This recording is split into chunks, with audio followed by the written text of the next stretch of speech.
감사합니다. 제가 기도하면서 시작하도록 하겠습니다. 하나님, 우리가 다시 주의 보좌 앞에 모여 있습니다. 우리의 마음을 열어주시고 우리의 생각의 눈을 열어주셔서 하나님의 기이한 법들을 볼 수 있도록 도와주시고, 하나님 우리 가운데 깨달은 말씀을 그대로 살아낼 수 있는 힘도 허락하여 주시옵소서. 감사합니다. 사랑하는 예수 그리스도 이름으로 함께 기도했습니다. 아멘.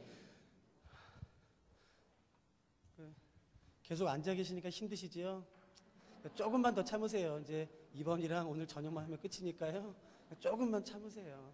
이게 앉아서 계속 들으시는 것이요, 여러분 쉽지 않습니다. 그러니까 조금만 참으시면 다 끝나니까 조금만 더 참으세요. 저희가 아까 이제 북이스라엘의 오므리 왕조까지 했었거든요.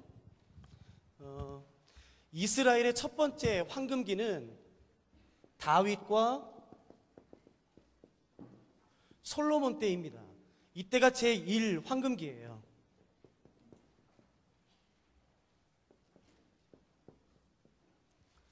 북이스라엘의 왕의 역사를 다시 한번 적어보면 이렇게 됩니다. 첫 번째 왕조는 여로보암이고요. 그 다음에 나답, 바사, 엘라, 그 다음에 시므리. 시므리는 이제 며칠밖에 왕이 되지 않지요. 그 다음에 네 번째 왕조는 오므리, 아합, 아하시아, 여호람, 이렇게 됩니다. 성경에서 여러분들이 열왕기상하를 읽으시다가 아마도 가장 혼동되시는 부분은 이 부분일 거예요. 왜냐하면 아합의 아들이 아하시아고 여호람입니다. 그리고 아합 당시 때 왕의 이름이 누구였었냐면요, 제가 여기 이렇게 적은 게 더 이해가 되실 것 같은데요. 북이스라엘의 아합, 아하시아, 여호람, 이렇게 왕이 되거든요. 이때 아합 당시 때 남유다의 왕은 누구였냐면은 여호사밧입니다.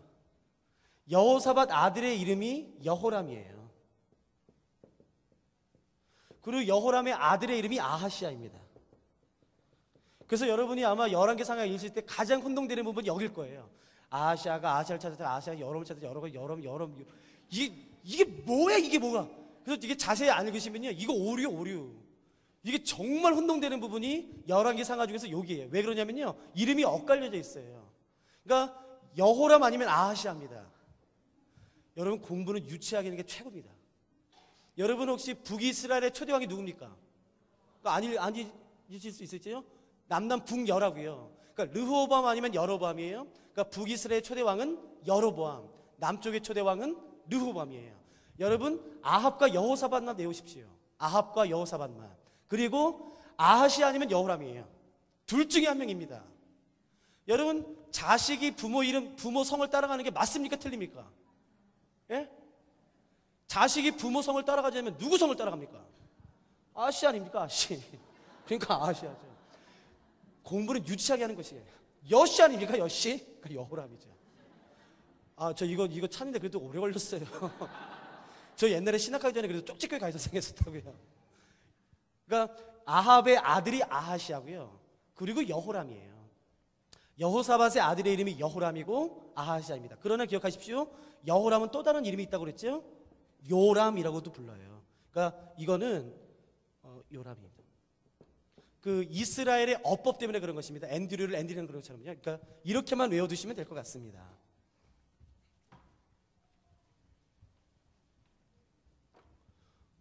오므리, 아합, 아하시아, 여호람. 다섯 번째는요, 이 여호람 때 이제 북이스라엘과 남유다의 모든 바알의 죄와 여로보암의 죄가 다 차니까 하나님이 누구를 통해서 끊으시냐면요, 예후를 보내셔서 이제 북이스라엘 모든 죄를 끊으십니다. 그 다음에 여호, 아하스, 요아스, 그 다음이 여로보암 2세예요. 그 다음에 스가랴입니다. 요 여로보암 2세예요. 이 여로보암 2세는 여로보암 1세 이름을 딴 것입니다. 제가 이 말씀을 드리려고요. 여로보암 2세 때가 제2의 황금기입니다. 이 말은 무슨 말이냐면요, 여로보암 2세 때 다윗과 솔로몬 때의 영토 대부분을 회복합니다. 다른 말로 하면요, 다윗과 솔로몬 때 북이스라엘과 남유다는 가장 넓은 영토를 소유했었지만 그 이후로 여로보암, 나답, 바하사, 엘라, 시므리, 오므리 지나면서요 점점 영토는 축소돼요. 그래서 그 이유를 제가 잠깐 설명드릴게요.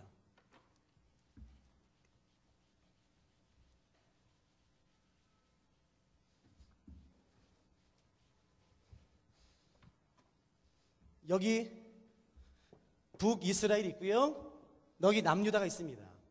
그러니까 다윗과 솔로몬 이후로 북이스라엘과 남유다는 계속 어려움을 당해요. 경제적인 것뿐만 아니라 군사적으로도 굉장히 어려움을 당합니다. 그 이유가 여러 가지가 있지만 그 중에 가장 대표적인 것을 꼽아라. 그것은 바로 이 북이스라엘 이쪽 지역에 있었던 한 나라 때문에 그렇습니다. 그 나라의 이름이 바로 아람이에요. 아람.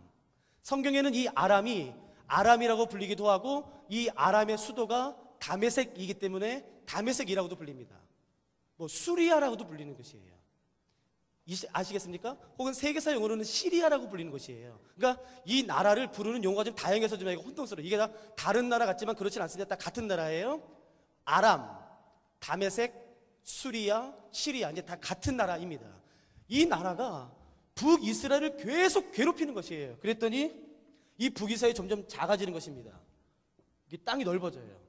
또 괴롭힙니다. 그러면 또 넓어져요. 이렇게. 그래서 다윗과 솔로몬 이후 이 아람이 북이스라엘을 계속 공격하니까 이 북이스라엘은 길을 펴지 못하고 계속 영토가 축소되었었어요. 그러던 어느 날 북이스라엘에 여로보암 2세가 왕이 되고 남쪽에는 우시아라는 왕이 되었을 때에 갑자기 아람이 북이스라엘을 공격하는 것을 멈춰요. 계속 괴롭히고 못살게 굴다가 갑자기 여로보암 2세가 왕이 되었을 그 어느 시점에 아람이 북이스라엘을 공격하는 것을 갑자기 멈춥니다. 이게 이상하지 않나요? 왜 멈춰요? 그래서 여로보암 2세가 한번 아람을 공격해봐요. 툭 건드려봐요. 근데 대꾸가 없어요. 저 또 한번 건드려봐요. 그래서 땅을 좀 넓혔어요. 왜 안 건드리지? 그래서 또 한번 건드려봤어요. 툭 건드려봤어요. 그때도 대꾸가 없어요. 그래서 조금 더 넓혔어요.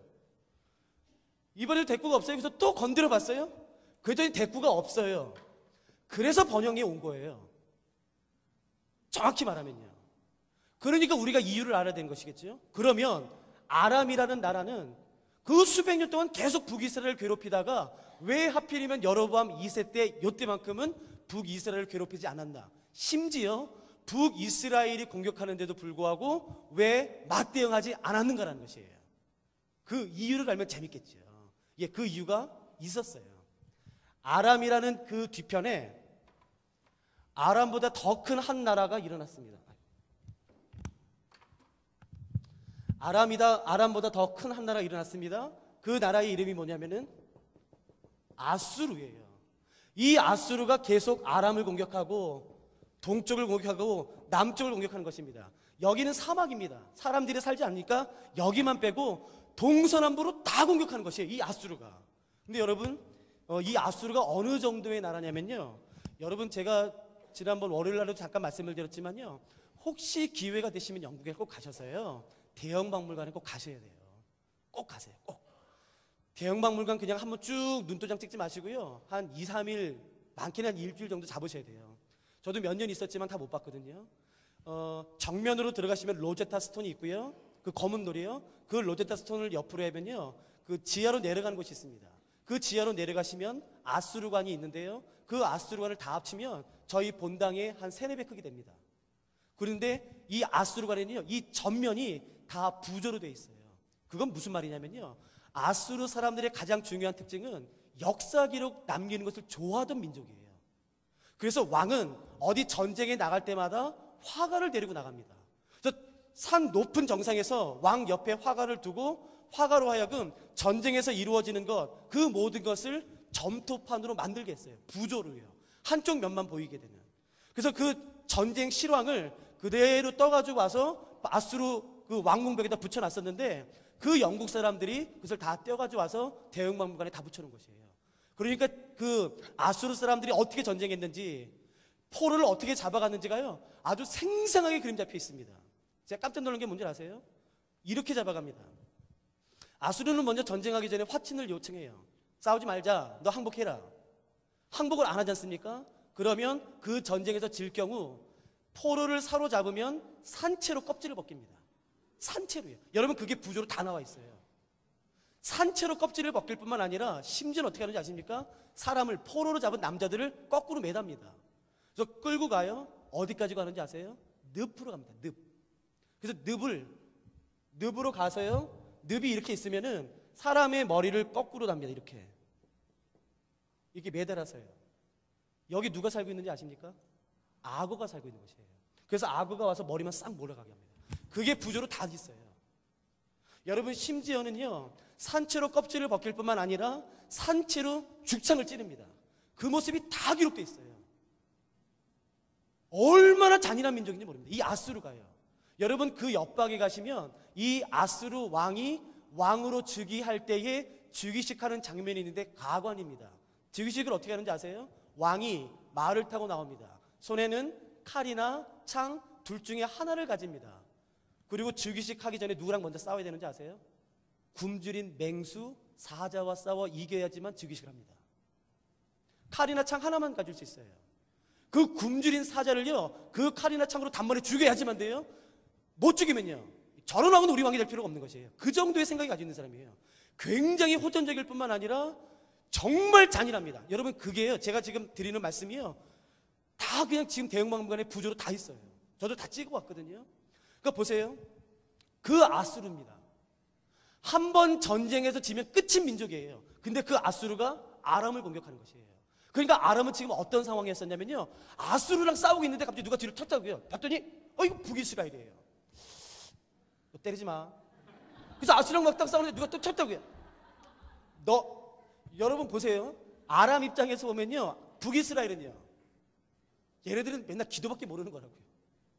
싸울 줄 모른다고요. 뭐 싸우지 했더니 뭐 성가대 데리고 나오고. 여러분, 그게 솔직히 우리한테서 막 은혜가 될지 모르겠지만요, 정직히 생각해 보세요. 아랍 나라에서는요, 미친 거지요. 그거는 전쟁하는데 왜 노래를 부르고 나팔을 부르고 왜 그런 애들이 나옵니까? 가운 입고. 그건 미친 거예요. 그러니까 보세요. 아람 입장에서 보면요, 북이스라엘은 언제든지 가서 짓밟을 수 있는 나라예요. 그러니까 지금은 누구를 상대해야 됩니까? 그러니까요, 아수르랑 막 상대하는데 누가 치니까 나 참 이거 너 봐. 그래서 이거를 놓을 수가 없다고, 놓을 수가. 그래서 아람이 아수르를 상대하려고 하다 보니까 결과적으로 얻어진 게 뭐냐면 북이스라엘의 번영이었고 부흥이었었어요. 그러니까 우리가 그 역사적 배경을 정확히 할 필요가 있습니다. 근데 제가 여기서 더 들어가고 싶어서요.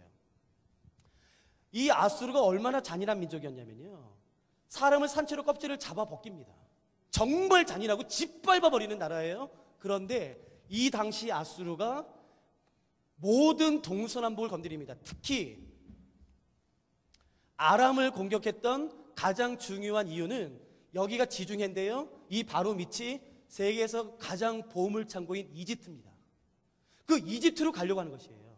근데 여러분, 여기는 뭐죠? 광야예요. 광야. 광야를 어떻게 가요? 다 죽는데. 그래서 아람을 공격한 다음에 북이스라엘과 남유다를 정복하고 그 다음에 최종 목적지인 이집트를 공격하기 위해서 아람을 공격하는 것이에요. 그러면 여러분, 지혜가 있는 사람 생각해 보십시오. 어떻게 하면 효과적으로 아람을 무찌를 수 있겠습니까? 여기서 공격하고 이렇게 가서 북이스라엘 공격한 다음에 양쪽으로 공격하면 아람을 쉽게 공격할 수 있다고요. 맞지요? 그런데 재밌는 사실은요, 이때 여로보암 2세 때 아수르가 다른 모든 나라들은 다 공격하지만 오히려 아람을 공격하는 이유도 북이스라엘을 정복하기 위한 것임에도 불구하고요, 북이스라엘만큼만은 공격하지 않아요. 기회가 주어져도요. 그래서 온 게 부흥이었었어요. 그래서 온 게 땅이 넓어짐이었고 경제적 부흥이었습니다.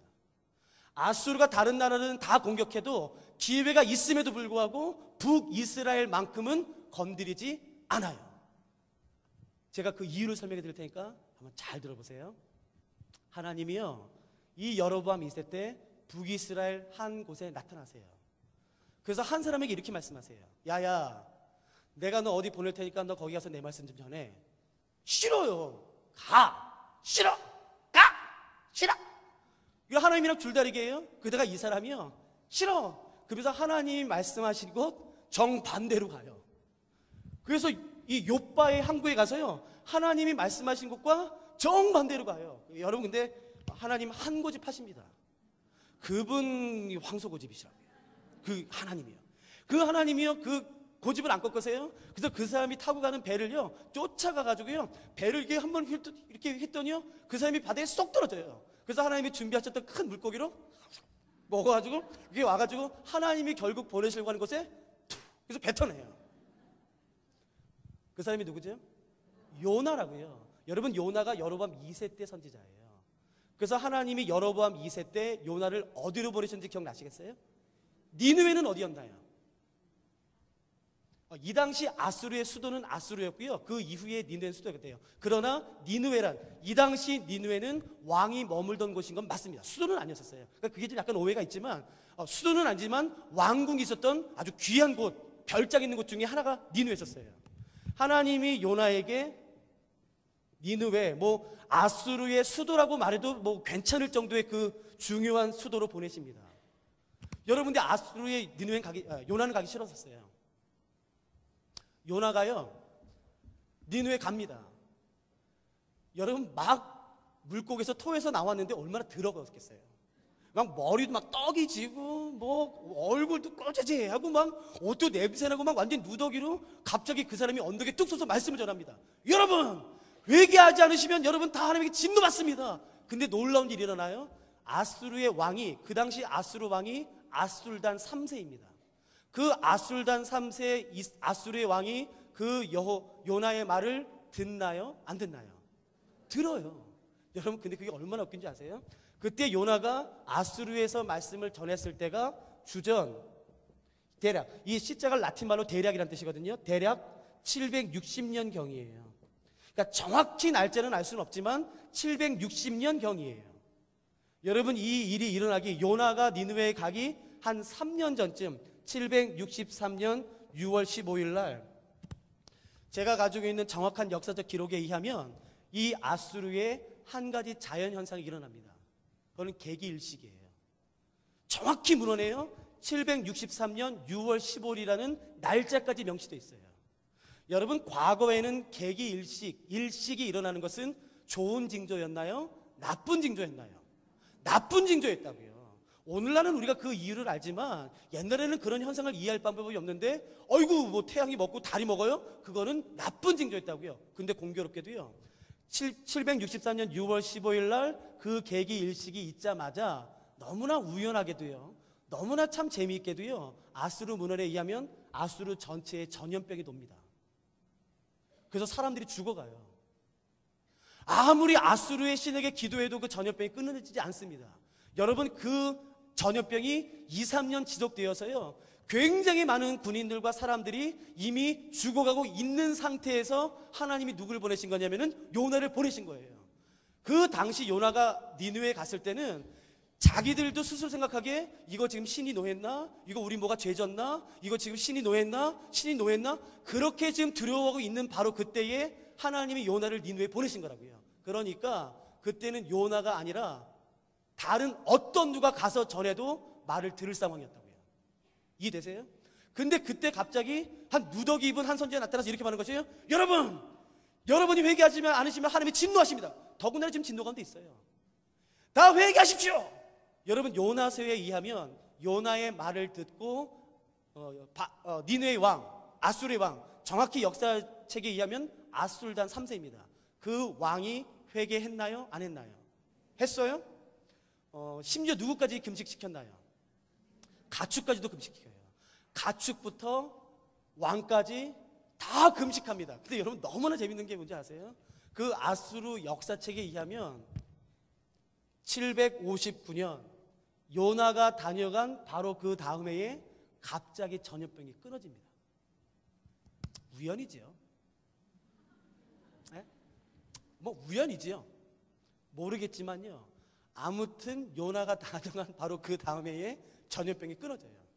그러면 아술단 3세, 이 아수르의 왕의 입장에서 보면 요나는 어떤 사람입니까? 나라를 구해준 사람이라고요. 여러분, 그래서요, 이때 아술단 3세 아수르의 왕이요, 다른 나라는 다 공격하지만 어느 나라만큼은 공격하지 않는지 아세요? 북이스라엘만큼 공격하지 않는다고요. 그래서 온 게 뭔지 아세요? 그게 부흥이에요. 그때 영토가 넓혀지는 것입니다. 여러분, 요나가 이 모든 사실을 알았을까요? 몰랐을까요? 아니, 이런 상황 모르죠. 여러분, 근데 만일에 하나님이 요나에게 이렇게 말씀하셨어요. 야, 요나 일로 와봐. 여기 좀 앉아봐봐. 내가 너 보내기 3년 전에 계기일식을 줄 거야.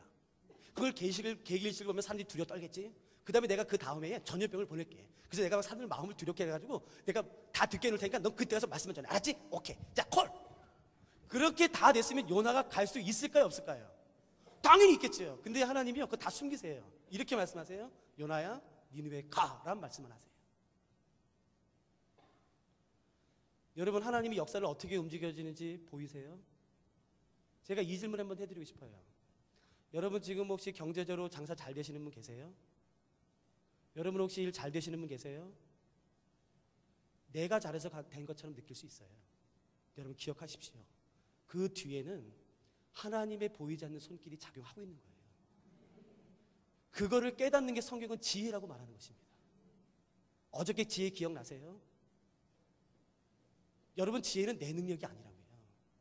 그래서 그 하나님, 보이지 않는 손길로 이 세상의 역사와 모든 것을 주관하고 다스리시는 그 하나님을 믿고 그 앞에 순복하는 사람을 지혜로운 사람이라고 말하는 거라고요. 그리고 반대로요. 이건 내가 했지. 내 능력이 있어서 좋은 거야. 내 사업수단, 경제적 수단이 좋아서 된 거야 라고 말하는 사람은 성경이 뭐라고 하는지 아세요? 어리석은 사람이라고 말하는 것이라고요. 그래서 여러분, 제가 이 부탁드리고 싶어요. 어리석은 사람 되지 마세요. 여러분, 잘 될 때 더 무릎 꿇으십시오. 여러분, 잘 될 때 바빠서 새벽 예배를 못 드리신다고요? 아니요. 바쁘니까 더 새벽 예배 드리셔야 돼요. 바쁘니까 더 주의 보좌에 나가셔야 돼요. 바쁘니까 더 주의 말씀을 대하셔야 돼요. 그 하나님의 보이지 않는 손길이 걷어져 가는 순간 여러분, 끝납니다. 여러분, 저는 역사 가르치기도 하거든요. 저희 학교에서요. 이런 게 사실 얼마나 많은지 아세요? 그래서 사실은 오늘 아침부터는 이제 이런 거 말씀드리려고 했는데, 사실은 제가 오늘 아침에 했던 것은 준비한 내용이 아니었었어요. 근데 너무 잘 들으셔서요, 그 재미없는 내용을 제가 그냥 해버렸어요. 그래서 너무 죄송하기도 하지만, 여러분, 근데 성경에 이런 내용이 너무너무 많아요. 뭐 엑스더서, 다니엘서 너무 재밌다고요. 그러니까 여러분 보세요.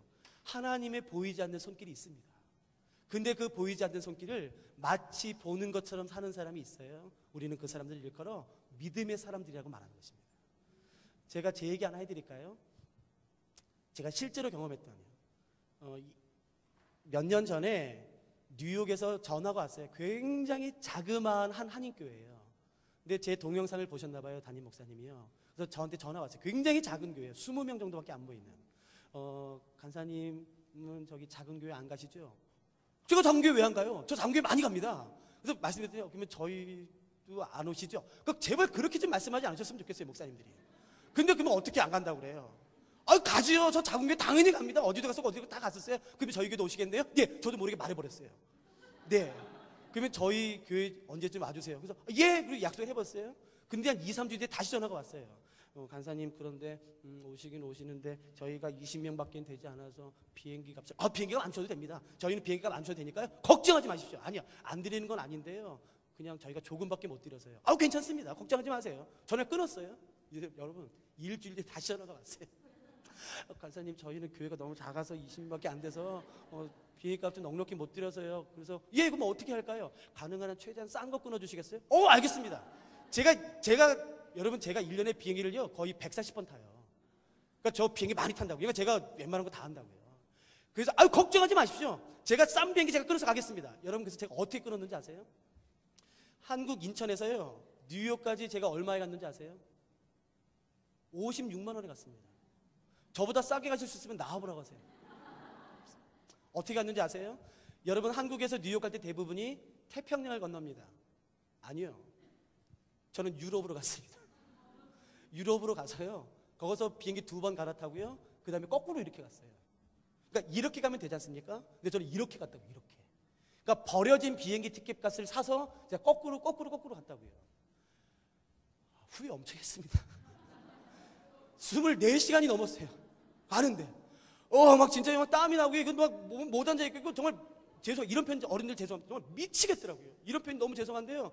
정말 문자가 들으면 미치겠더라고요. 와우, 막 못하겠더라고요. 그런데 인천공항에 가서 이제 유럽에서 2번을 갈아타야 되는데요. 지금 전 세계적으로 그 항공사 전산망이 다운된 거예요. 전 세계적으로요. 그래서 저한테 이렇게 말하더라고요. 이걸 여기서 지금 가져가시고 어디 가셔서 다시 앉은 다음에 프랑스 공항 가셔서 다시 발권하셔야 됩니다. 근데 시간이 많이 걸리는데요. 제가 싼 비행기를 하다 보니까 그 트랜스퍼하는 시간을 1시간밖에 안 뒀다고요.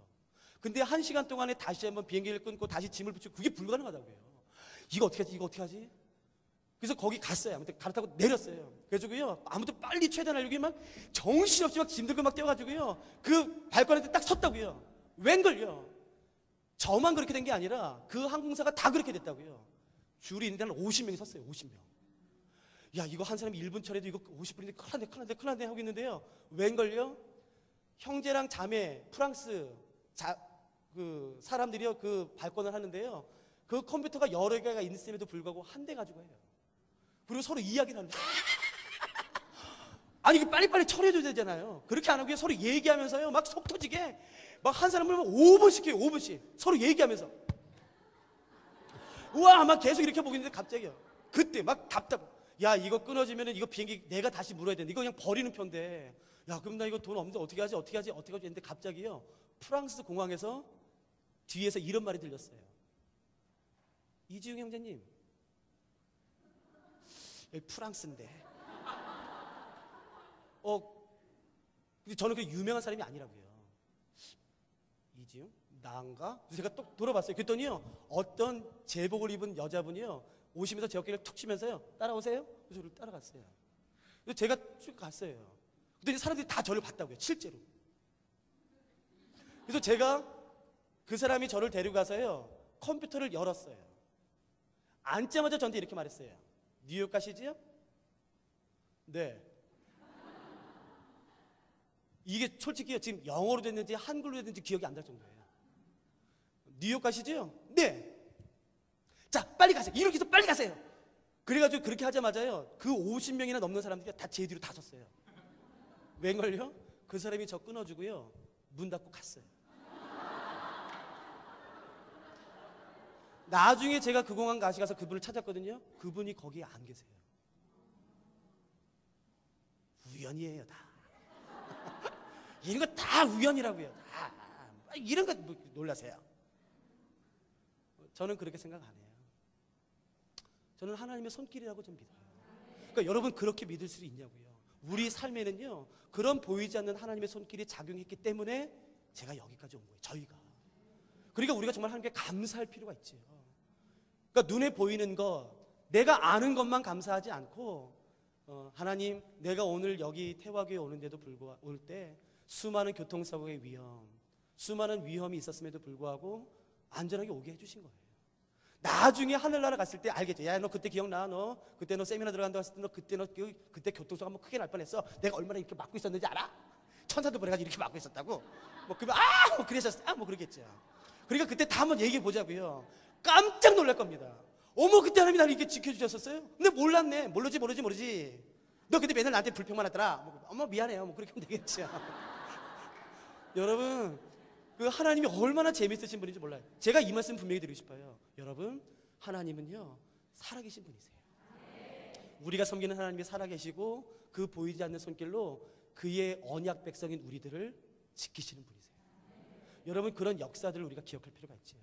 근데 여러분 이렇게 지켰음에도 불구하고 북이스라엘이 결국은 멸망합니다. 여러분 그 멸망의 이유가 열왕기상에 나와 있거든요. 열왕기 하예요. 그 이유를 한번 보시겠습니까?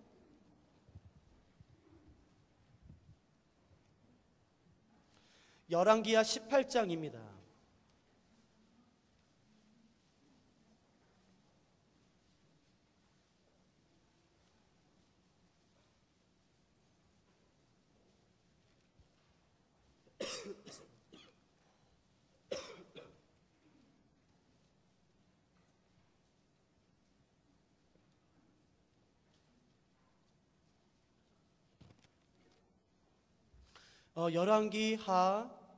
열왕기하요.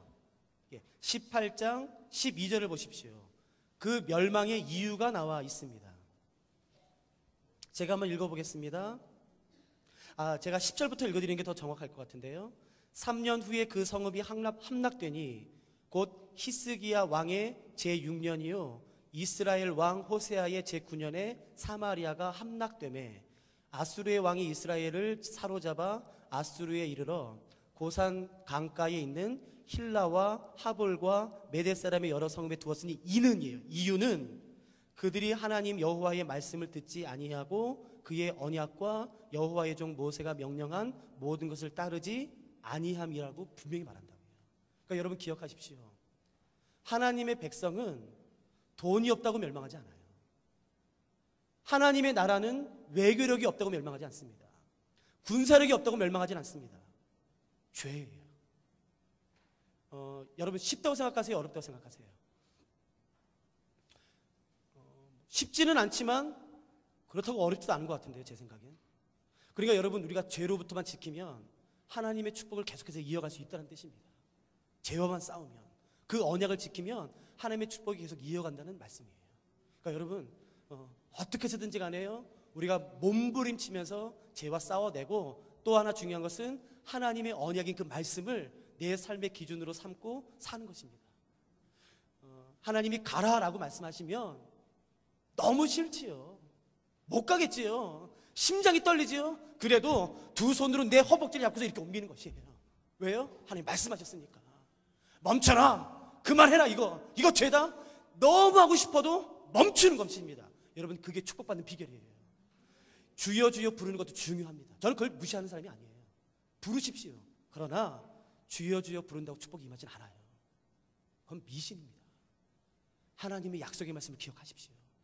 하나님은 절대로 한 번 하신 약속의 말씀을 변개하시는 분이 아닙니다. 거짓말하시는 분이 아니에요. 시건하시는 분이 아니에요. 그분이 하신 말씀은 반드시 이루어집니다. 그 말씀 붙잡고 계속해서 기도하는 거죠. 남유다는요 초대 왕이 르호보암입니다.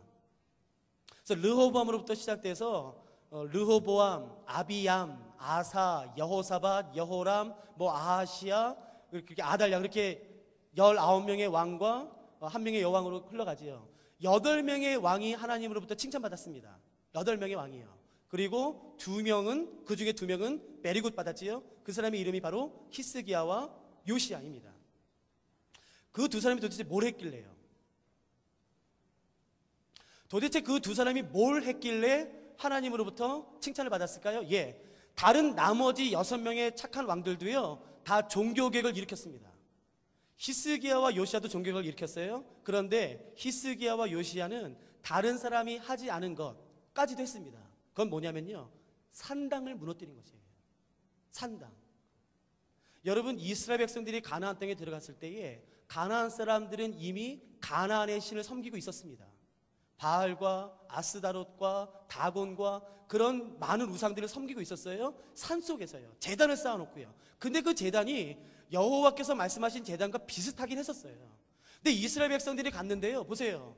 반드시 제사는 어디서 드려야만 되냐면은 회막에 가서 드려야 되는 것이에요. 근데 여러분 너무 멀어요. 제가 작년에 그거 설명드렸었거든요. 너무 멀어요. 가기가. 그런데요. 바로 옆 동네만 올라가면은 제단이 있어요. 그래서 어떻게 하냐면요. 그냥 그 제단 가서 제사를 드린 거예요. 대제사 가서 드리던 근데 그 제단에는요. 이스라엘 사람만 드린 것이 아니라 가나안 사람들이 이미 제사를 계속 드려오고 있었어요. 그러니까 그때부터 어떻게 되냐면요. 그 제단에서는 가나안 사람들이 드리는 방식과 하나님 여호와께 제사를 드리는 방식이요. 아주 절묘하게 이렇게 섞이기 시작했어요. 절묘하게요. 그래서 100년, 200년 지난 다음에는요. 야, 이게 성경에 맞는 거야, 틀린 거야. 그게 애매해지기 시작했어요. 그래서 아무리 종교개혁을 일으켜도 이건 못 건드린 거예요. 야, 이거 말씀에 맞나? 야, 이거 지금 하나님의 제사 드린 건 맞잖아. 각을 두고 껍질을 벗긴 다음에 조각을 태우는 건 이건 맞잖아. 야, 이거는 근데 좀 약간 아닌 것 같기도 하고 좀 이상해. 그렇게 애매하게 섞인 것이에요. 그래서 아무리 위대한 아사왕도 여호사밧도 종교개혁을 일으켰지만 산당만큼은 건드릴 수가 없었어요. 그런데 히스기야와 요시야는 그 산당까지도 다 무너뜨립니다. 그때 하나님이 이렇게 말씀하시는 거예요. 너 정말 잘했다. 여러분 두려운 건 뭔지 아십니까? 우리 한국에 있는 그 미신적인 요소가 있어요. 그것과 기독교적인 요소가 성경의 말씀이 아주 좀 애매하게 섞여 있는 것들이 있어요. 특히 기도도 그렇습니다. 예배 드리는 것도 그런 것이에요. 하나님과의 관계도 그렇습니다. 조금만 더 생각해 보실래요? 여러분, 이 세상의 수많은 사람들, 특히 저희가 이집트를 한번 가볼까요? 모세 당시 이집트요. 여러분, 이집트에는 제가 신이 몇 개 있는지 제가 정확히 합니다. 제가 가지고 있는 문헌에 의하면 출애굽 당시 애굽에는 신이 720개가 있었습니다. 720개. 사람들이 개구리를 섬기고 이를 섬기고 파리를 섬기고 나일강을 섬기고 태양을 섬기고 뱀을 섬기고 독수리를 섬기고 수많은 동물들과 자연물들을 720가지나 되는 신을 섬겼습니다. 그 이유가 뭔지 아세요? 제가 영국에 있을 때에 저희 베이스 리더가 이집트 분이었어요. 그 이집트 분이 우리가 이집트 갈 때 전도여행 할 때 이렇게 말해줬습니다. 내가 이집트 사람이니까 이집트 사람을 잘 압니다. 혹시 이집트 사람 집에 초대 가서 식사를 할 때에 한번 주변을 돌아보십시오. 만일에 그 집에 개구리 형상 같은 것이 한 신이 있다면 반드시 아이를 위해서 기도해 주십시오 라고 말하더라고요. 왠 줄 아세요? 그 개구리 신이 이집트 말로 헤켓이고요. 그 헤켓 개구리 신은 한국의 삼신할머니 같은 역할을 하는 것입니다. 아이를 점지해 준다고 믿는 것이에요. 그러니까 아이를 낳고 싶은데 아이를 못 낳습니까? 그러면 어느 신에 가서 절할까요? 개구리한테 가서 섬기는 것이에요.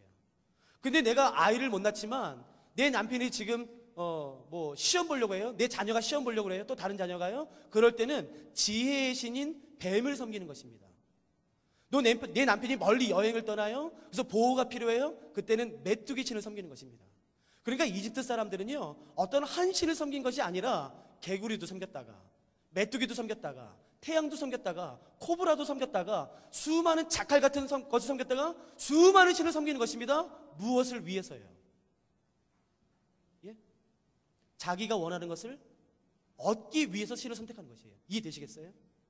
사람들이 신을 섬기는 유일한 이유는 무엇인지 아시겠습니까? 자기가 원하는 것을 얻기 위해 신을 선택하는 것이에요. 이해되시겠습니까? 우리가 그런 것을 그대로 가지고 가서 하나님에게 적용하는 것이에요. 아니요. 우리가 하나님을 섬기는 이유는 무엇입니까? 내가 원하는 것을 얻기 위해서예요? 아니요.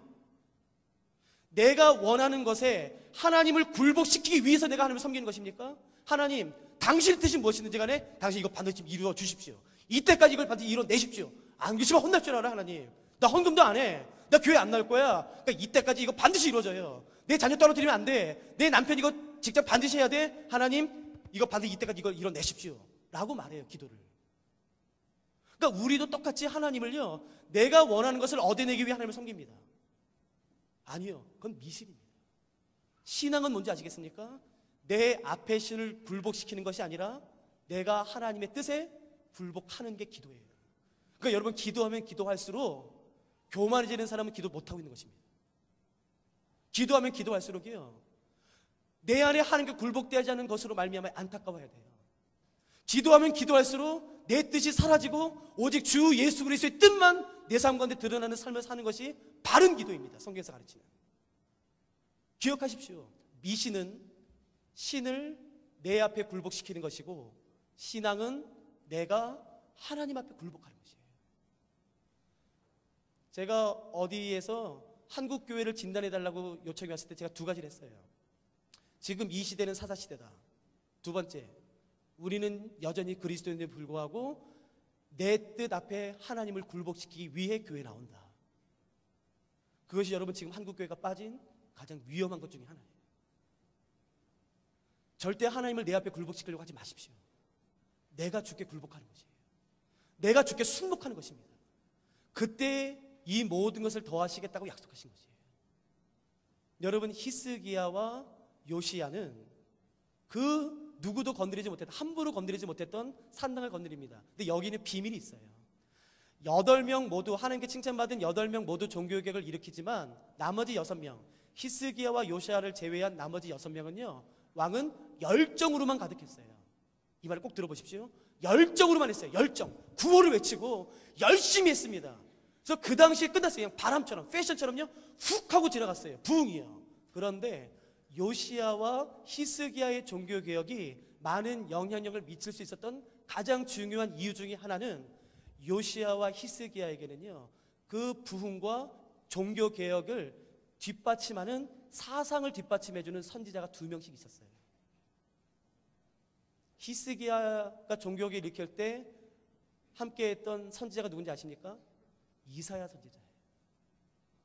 여러분, 요시야가 종교개혁을 일으켰을 때에 어떻게 종교개혁을 일으켜야 되고, 무엇을 일으켜야 되고, 무엇을 없애야 되고, 무엇은 건드리지 말아야 되는지 그 모든 사상적 기반을 제공했던 선지자가 예레미야 선지자입니다. 여러분, 부흥은 절대로 구호로 오지 않습니다. 절대로. 정확한 사상적 근거와 바른 이해를 가지고 죄에서 돌이켜 주의 얼굴을 구하며 하나님의 말씀을 기준 삼아 살기 시작할 때에, 그때에 비로소 부흥이 오기 시작하는 것이에요. 그것이 우리가 역사서에서 배울 수 있는 아주 귀중한 진리입니다. 여러분, 이것을 이해하셨습니까? 그럼 제가 좀 다른 것도 넘어가도록 하겠습니다. 저희가 단편적으로 계속해서 넘어가서 너무 죄송합니다.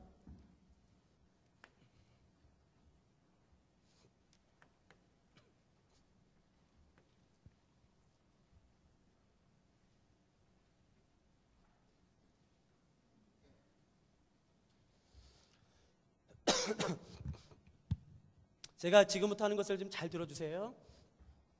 이스라엘이라는 나라는요, 출애굽을 해서 시내산에 도착을 했지요.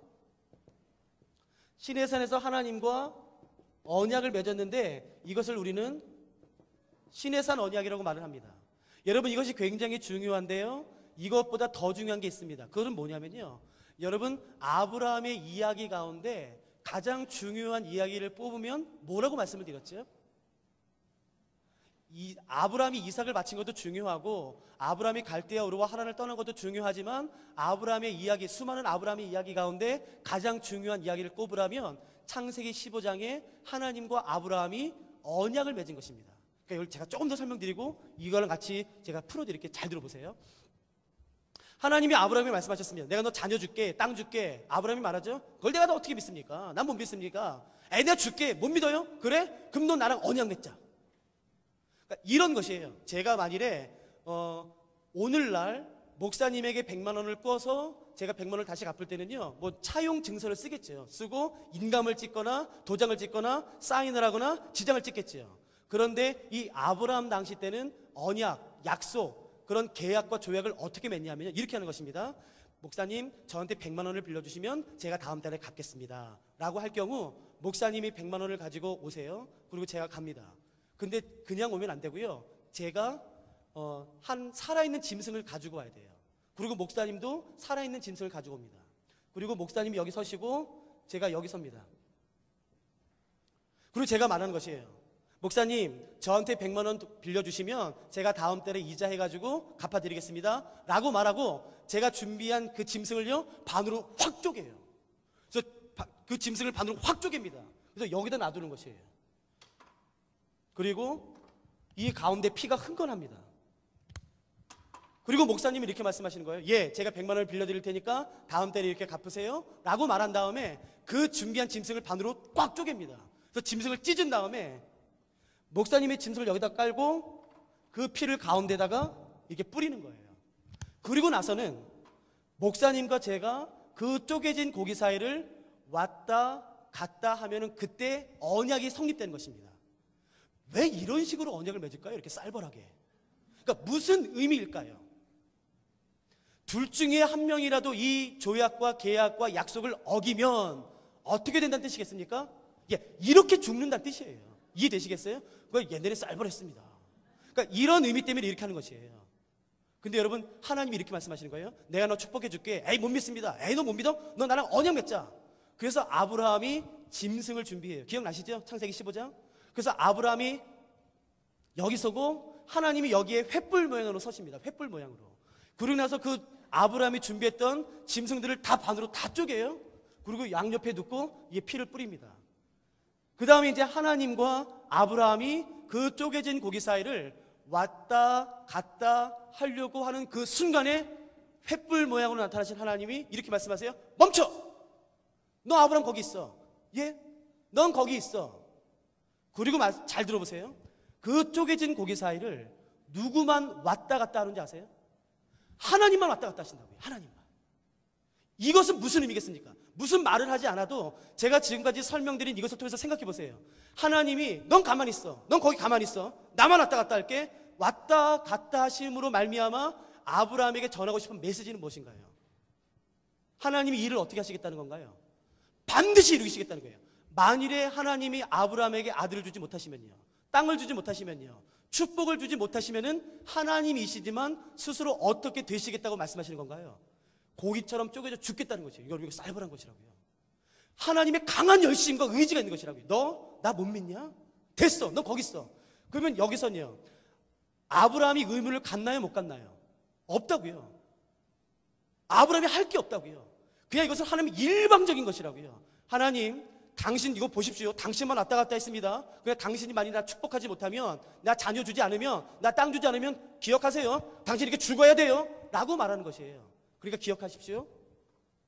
이 아브라함 언약의 가장 중요한 속성은 무조건적이에요. 조건이 없습니다.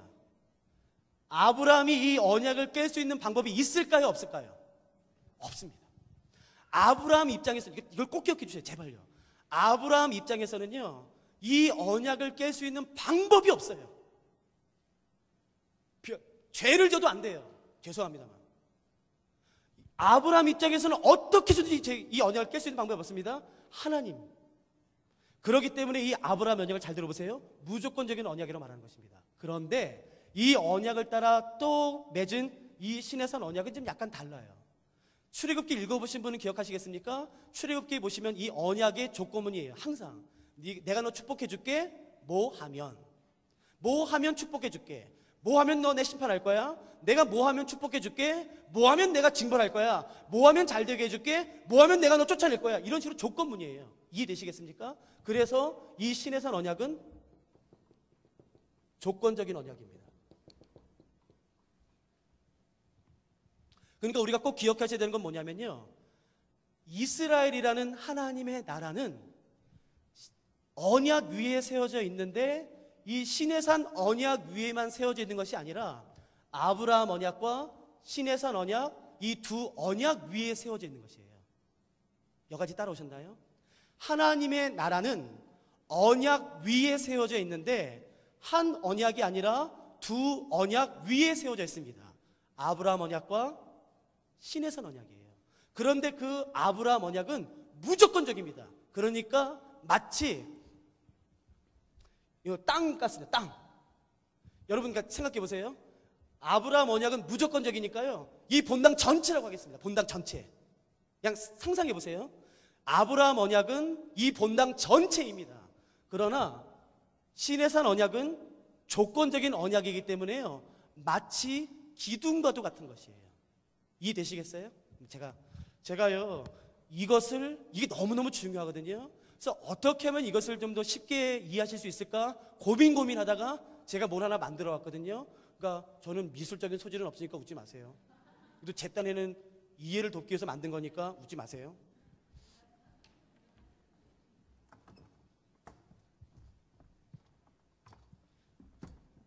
잘 보세요. 여러분, 이 본당 전체가 아브라함 언약입니다. 이해되세요?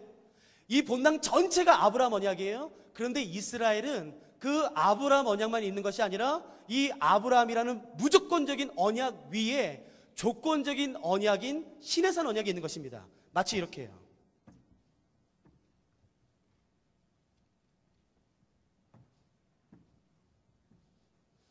근데 제가 일부러 두 기둥을 한 것은요, 시내산 언약의 핵심이 뭐죠? 그 언약 문서가 뭐라고 말씀드렸죠? 십계명이에요. 그 십계명은 크게 두 부분으로 나눠지죠. 하나님과의 관계, 사람과의 관계. 그래서 제가 두 개로 준비했어요. 그래서 여러분 기억하십시오. 시내산 언약은 조건적이기 때문에 기둥과 같습니다. 그래서 이 기둥은 하나님과의 관계입니다. 다시 말해서 하나님만 섬겨야 되고 하나님의 이름을 망령되이 일컬으면 안 되고 안식일을 기억하게 거룩히 지켜야 됩니다. 근데 또 한 가지 기둥이 있어요. 내 부모를 공경하고 살인하면 안 되고 도적질하면 안 되고 간음하면 안 되는 이 두 가지 기둥 위에 이스라엘이 세워져 있는 것이에요. 여기까지 되세요? 잠시만요. 웃지 마세요. 저 이거 그래도 어제 2시까지 만들었어요. 그러니까 이게 이스라엘이에요.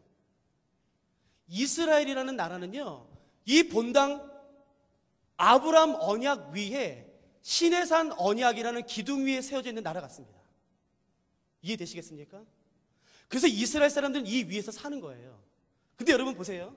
이게 제가 마이크 안에도 들리실 것 같으니까 잠깐만요. 그런데 이스라엘 사람들이 이제 한번 해보는 거예요. 어떻게 하다 보니까 안식일을 한 번 안 지켰어요. 그래서 기둥이 약간 삐뚤어졌습니다. 한 번 안식일 안 지키면요 죽을 거라 생각했어요. 근데 웬걸요? 안 죽더라고요. 주일 성수 안 하면 죽을 거라 생각했어요. 막 하나님이 번개를 막 팍 쳐가지고 할 줄 알았는데 웬걸요? 주일 성수 안 해도 뭐 아무렇지도 않던데요. 마치요. 그래서 기둥 조금 됐어요.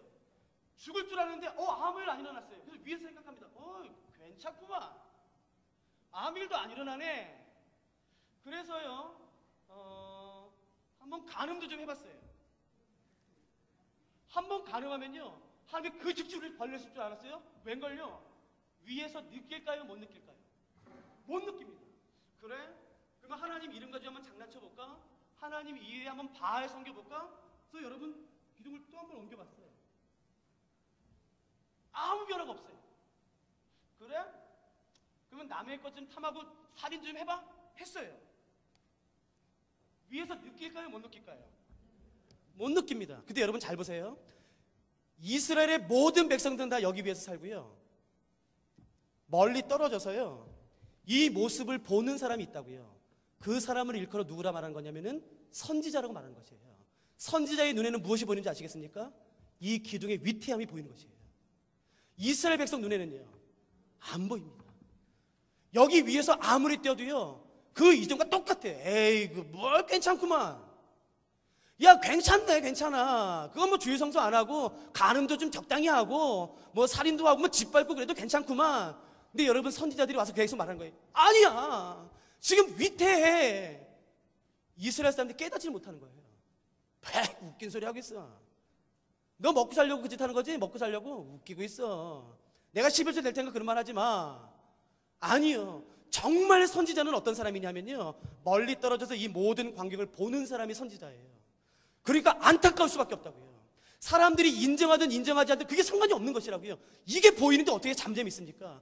예레미야가 이렇게 말했다고요. 내가 하나님이 주신 말씀을 전하지 않으면 내 마음이 불탈 것 같다라고. 어떻게 이게 보이는데 가만히 있습니까? 또 한번 죄져볼까요? 어떤 죄 지실래요? 거짓말. 자, 여러분 보실 때 어떠세요? 안전하죠? 위태하세요? 그러면 죄 조금 더 져도 되지요? 여러분 죄의 속성이 뭔지 아세요? 야, 한 번만 더, 한 번만 더. 몰라. 괜찮아. 지금까지 괜찮았잖아. 한 번만 더, 딱 한 번. 야, 괜찮아. 한 번만 더 해. 맞지요, 제 말이? 죄 한 번도 안 져보시는 분 같은 분 하지 않으세요? 죄의 속성이 그렇다고. 야, 한 번만 더, 한 번만. 제가 한 번만 더 해볼게요. 하나님의 이름 한 번 더 망령띠 한번 걸어보죠, 뭐 까짓 거. 놓을까요, 손? 괜찮구만요. 뭐 아무 문제 없네요. 그죠? 어떻게 죄 또 한번 져볼까요, 말까요? 지금까지 괜찮았으니까. 어떻게 지금 멈추실래요? 한 번 더 가실래요? 아니실걸요? 지금까지 아무 일도 안 일어났는데 내가 한 번 더 한다고 일어나겠어요? 그게 죄의 속임수라고요. 괜찮아요. 한 번 더 하세요. 한 번 더 해볼게요. 놓을까요, 손? 여러분, 그래서 이스라엘이 멸망한 거라고요. 조금씩 멸망한 거라고요. 그 모든 모습을 보고서 선지자들이 그렇게 외쳤음에도 불구하고 사람들이 듣지 않은 거라고요. 여러분, 이스라엘의 멸망은 하나님의 실패를 의미하나요? 아니요. 하나님이 이스라엘을 무엇에 따라 심판하신 건가요? 언약에 따라 심판하신 거라고요. 자, 그러나 제 강의는 아직 안 끝났습니다. 시내산 언약은 어떻게 됐나요? 시내산 언약, 이 언약은 어떻게 됐나요? 무너졌지요? 그러나 무너진 이스라엘은 여전히 어디 위에 있나요? 아브라함 언약 위에 있다고요.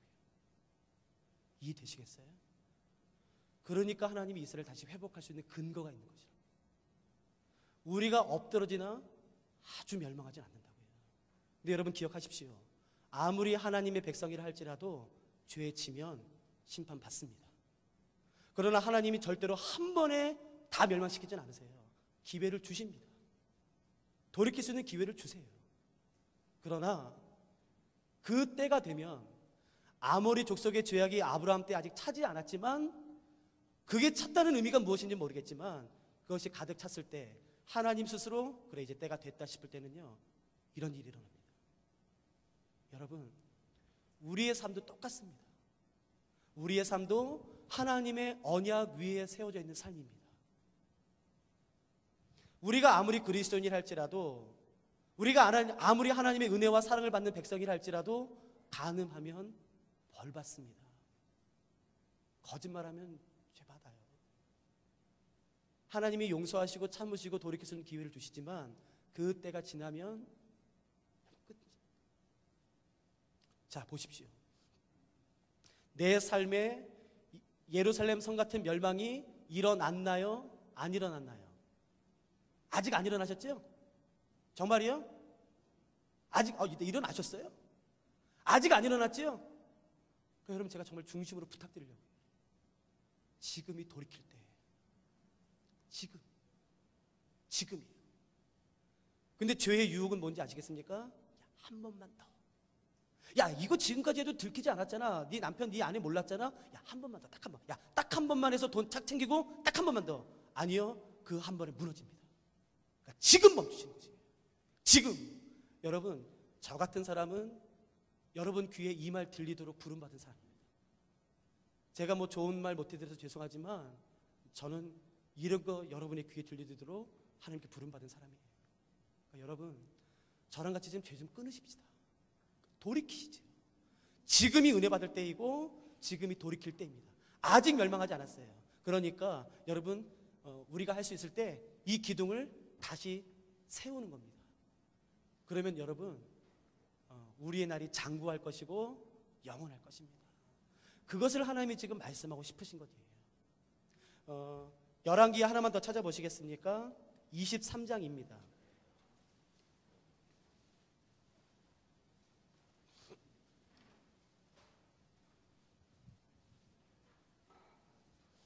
열왕기하 23장 26절 27절을 읽어드리겠습니다.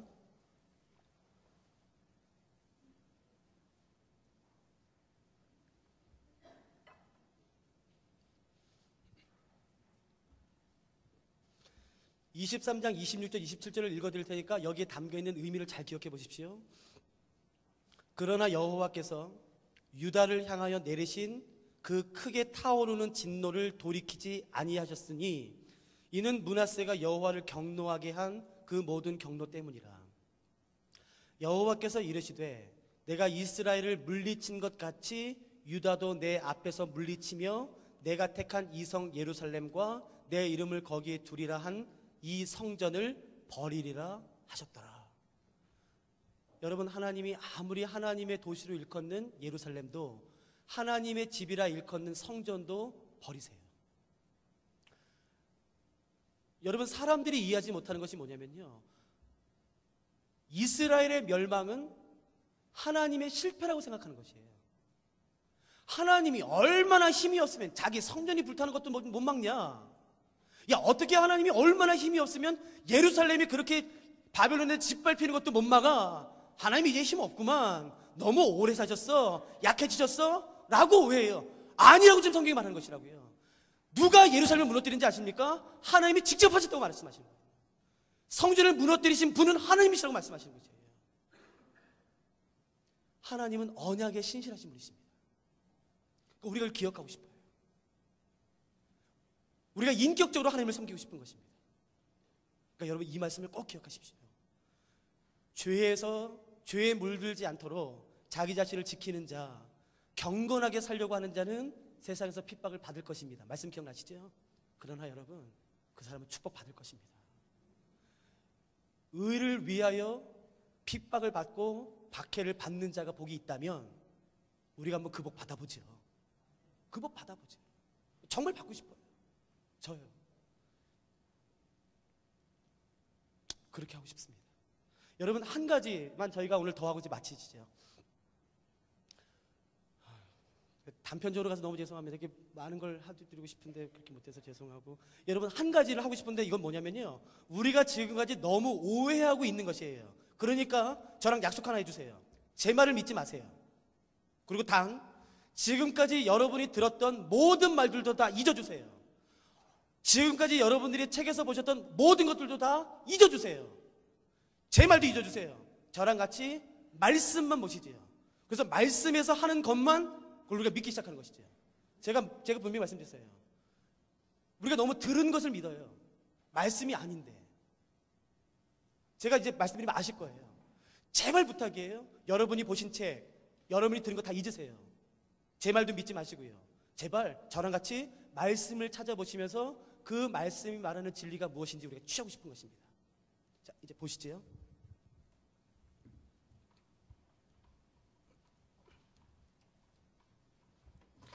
이스라엘 백성들은 주전 586년에 바벨론으로 다 포로 잡혀갔습니다. 이때 바벨론으로 포로 잡혀가면서 이스라엘 백성들이 억울했었어요. 그래서 이스라엘 백성들이 예루살렘에서 바벨론으로 포로 잡혀가면서 했던 말들이 성경에 기록되어 있습니다. 어떤 말을 했는지 이제 살펴보시죠. 예레미야 애가 5장입니다. 지금부터 나누는 말씀을 밑줄 잘 그으시고 잘 기억하시면 좋겠습니다. 예레미야 애가 5장 말씀입니다.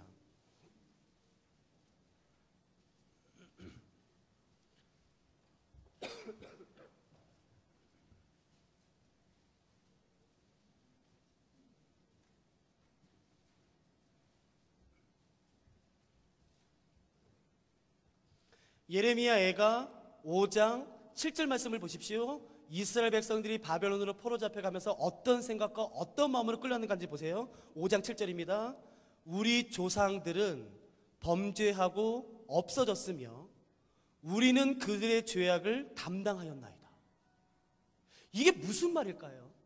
이스라엘 백성들이요, 바벨론으로 포로 잡혀가면서 이렇게 말했어요. 우리 조상들은 범죄하고 없어졌고 우리는 그들의 죄악을 담당한대요. 그러면 자기들이 지금 포로 잡혀가는 것은 누구 때문이에요? 조상의 죄 때문이에요. 잘못은 누가 했습니까? 조상이 했어요. 그리고 죄값은 누가 치릅니까? 내가 당한 거. 이거 너무 억울한 거예요. 이해되시겠어요? 그래서 이스라엘 백성들이 바벨론에 포로 잡혀갔을 때에 유행했던 속담이 에스겔 18장에 나옵니다. 이것도 같이 보시죠. 말씀을 많이 찾아서 죄송합니다. 근데 말씀을 보려고 하니까 좀 이해해 주세요. 에스겔 18장 2절입니다. 이런 마음으로 바벨론에 포로 잡혀갔기 때문에 아주 유행했었어요, 이 속담이.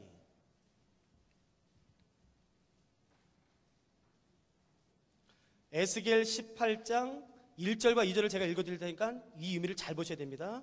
에스겔 18장 1절 2절입니다. 뒤로 가셨죠? 예레미야 애가 뒤쪽으로 가셔야지만 에스겔 나오지, 앞으로 넘어가시면 기도해도 안 나옵니다. 에스겔 18장 1절과 2절 읽어드릴게요. 잘 들어보세요.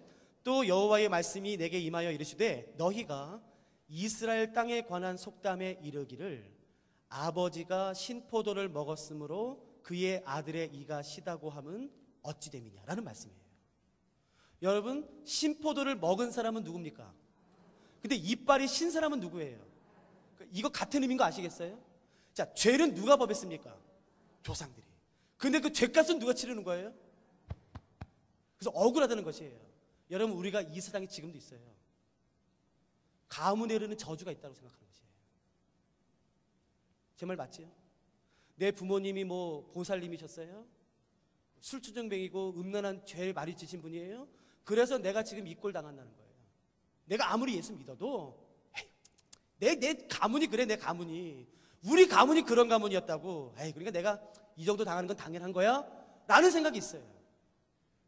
마치 이스라엘 사람들처럼요. 죄악은 누가 범했냐면 부모님이 했습니다. 조상이 했어요. 근데 하나님이 그 죄값을 조상에게 묻지 않으시고 이때 나한테 물으시는 거예요. 그래서 내가 너무 억울한 거예요. 여러분도 억울하시죠? 아이고 보살 섬기고 뭐 그 나쁜 짓 하고 음주운전하고 뭐 강간하고 성범죄한 건 부모 조상인데 왜 하나님은 그 죄값을 나한테 묻으세요? 이 시대에 그런 억울함이 있다고요. 근데 여러분, 저희가 지금 에스겔 18장 2절을 읽었지 않습니까? 제가 3절을 읽어드릴게요. 그 다음 절, 제발 좀 3절을 보세요. 주 여호와의 말씀이니라. 내가 나의 삶을 두고 맹세하노니. 잠깐만 여기 보시겠습니까?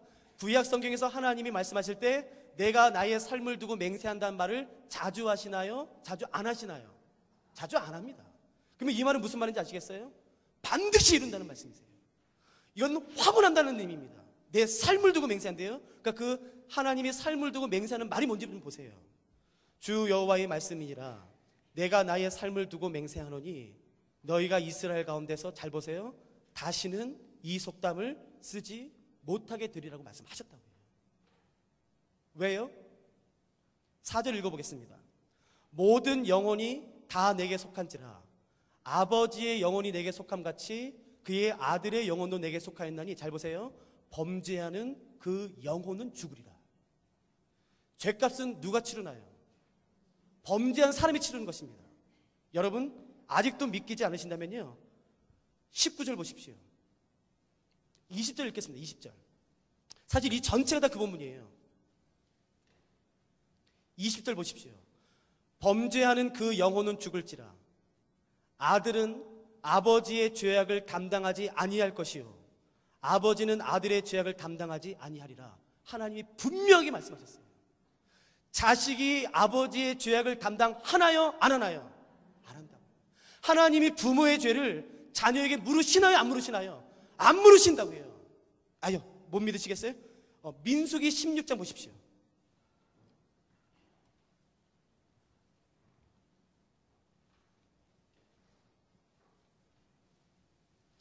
민수기 16장입니다.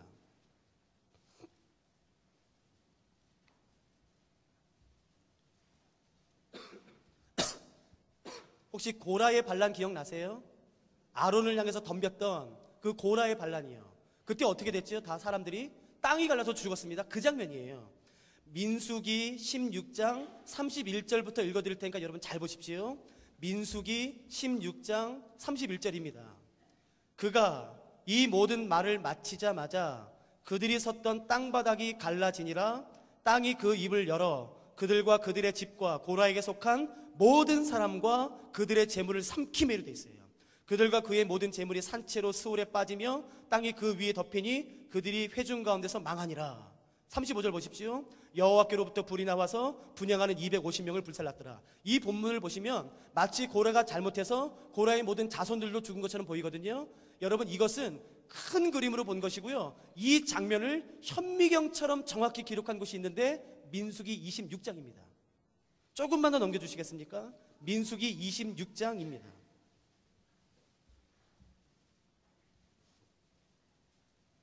민수기 26장 10절부터 읽어드릴 테니까 잘 보세요. 민수기 26장 10절입니다.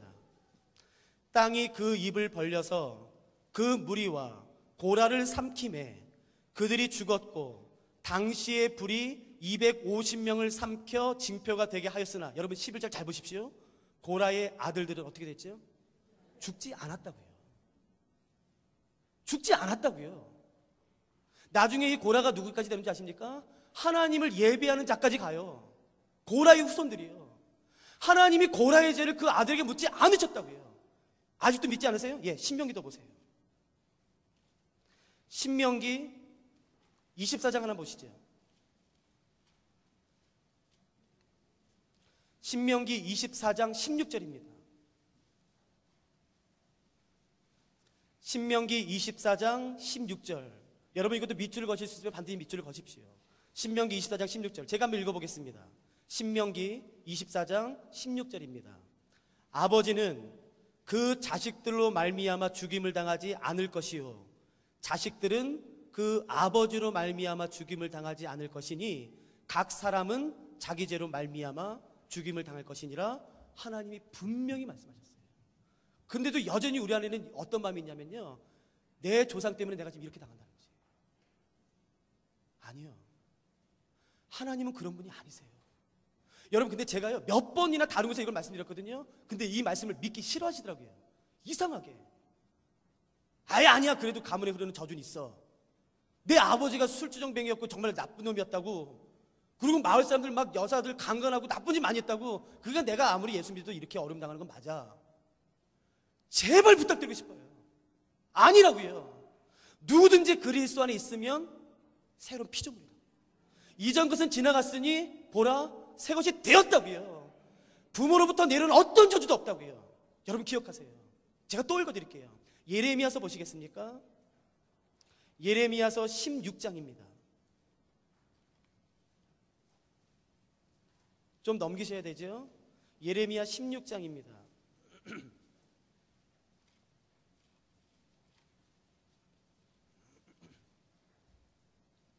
그러면 왜 하나님은 그때의 이스라엘 사람들을 심판하시고 멸망시킨 것인가요? 왜 그때에?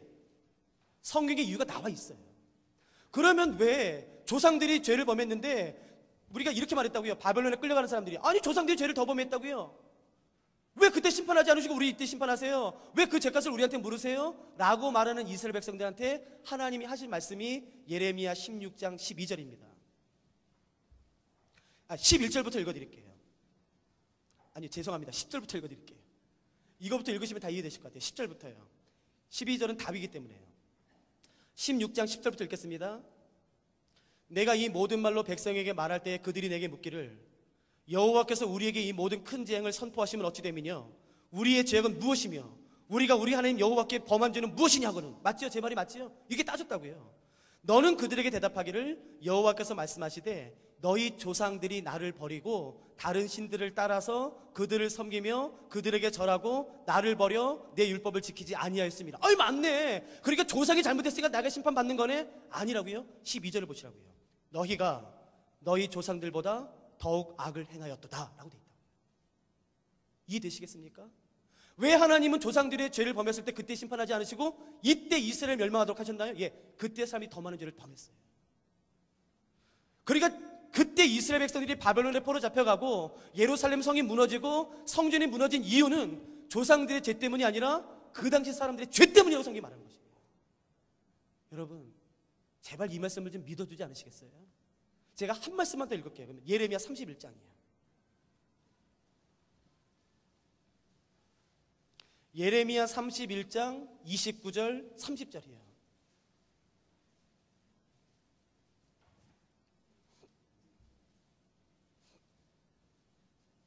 예레미야 29장 죄송합니다. 예레미야 31장 29절 30절입니다. 잘 보세요. 제가 읽겠습니다. 그때에 그들이 말하기를 다시는 아버지가 신포도를 먹었으므로 아들들의 이가 시다하지 아니하겠고 신포도를 먹는 자마다 그의 이가 신 것 같이 누구나 자기 죄악으로 말미암아 죽으리라. 여러분 혹시 말씀 더 필요하세요? 그럼 제가 더 불러드릴게요. 여러분 이 정도면 되지 않았어요? 근데 왜 자꾸 가문에 이르는 저주가 있다고 말씀을 하세요? 난 아무리 예수를 믿어도 안 돼. 난 여기까지야 여기까지. 그런 말이 어딨냐고요. 없다고요. 하나님은 그런 분이 아니시라고요. 성경에 도대체 얼마나 많은 말씀을 들려주시면 그때 믿으시겠습니까? 여러분 제가 왜 이렇게 답답하게 말하냐면요, 제가 이 말씀을 여러 군데서 선포했었거든요. 안 믿으시더라고요. 아예 가문에 이르는 저주는 있어. 그러니까 보세요. 아버지가 술을 먹고 음란한 생활을 하면 그 자녀가 그러지 않은 가정에서 자랐을 때보다 그것을 따라할 확률은 높겠지요. 그러나 여러분 그 상황에서 아버지와 똑같이 행동하는 건 자기가 선택한 것이에요. 여러분 그런 상황에서도 자기의 죄를 끊고 돌이키는 사람이 있습니다. 그러면 그런 저주가 임하지 않아요. 자기가 선택한 것 때문에 하나님이 심판하신 것입니다. 물론 경건한 가정에서 태어난 사람들보다는 더 쉽게 죄에 노출되어 있지요? 아니요. 그래도 끊을 수 있어요. 여러분 제가 아는 어떤 한 사람은요, 그 아버지가 심지어 자기 형제를 인신제사로 바친 사람이에요. 실제로요. 이거 동화 얘기라고 하지 마십시오. 진짜입니다. 제가 아는 어떤 사람은 자기 아버지가 자기 형제를 산채로 불에 바치는 것을 직접 눈으로 본 사람이에요. 수많은 우상을 직접 만들어서 섬길 뿐만 아니라 많은 사람들로 하여금 우상 앞에 절하도록 협박하고 강조했던 사람입니다. 근데 그 사람이 어떻게 됐는지 아세요? 아니요. 아버지의 삶에서 완전히 돌이켰어요. 그래서 하나님을 위해서 종교개혁을 일으킵니다. 이 사람이 누군지 아세요? 히스기야입니다. 히스기야 아버지 아하스가 자기 아들을 불 가운데 지나가게 했다고 성경에 기록되어 있어요. 히스기야는 아버지의 죄를 끊었습니다. 그랬더니 어떻게 됐는지 아세요? 당대 최고의 하나님의 사람으로 일컬음을 받았다고요. 이제 마치시죠. 여러분 제발 이 말씀 좀 믿어주세요.